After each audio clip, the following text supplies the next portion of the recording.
Om boodschap op Snijtermidje in de gemeente Downtumerdiel is een stap dichterbij. Het college is door de gemeente oproepen om bij een uitstel voor een behind snijsiepenstelling te komen.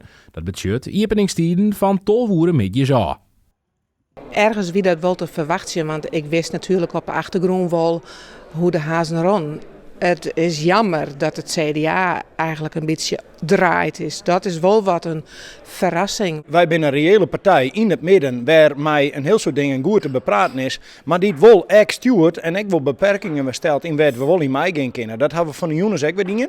Dat zit voor sommige mensen een teleurstelling wezen. En van heel soort andere mensen zal dat de verromming Jan waarbij ze zeggen, ik ga in elk geval zelf de keuze om mijn leven in te richten. Ook op een snijdenmidje bijvoorbeeld. SGP en ChristenUnie binnen uit principe tjen. Rieselt Hilverda van het CDA stemde actie in.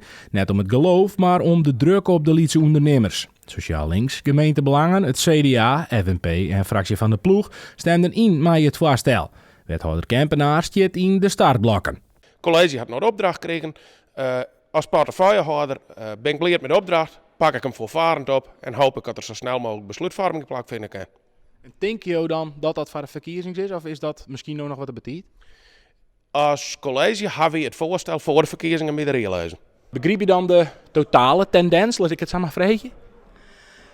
Ja, nou ja, als je zegt hoe de kerken leegrennen en hoe de wereld steeds harder draait en de informatie steeds sneller overal te plak komt,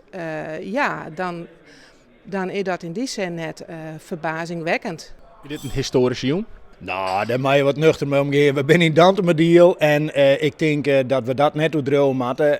We doen gewoon lokale politiek en in die zin binnen een heel soort van onze raadsvergaderingen historisch te nemen. Maar dit wie wel een onderwerp met lading en dit wie ook wel een onderwerp wat er echt even tot doet.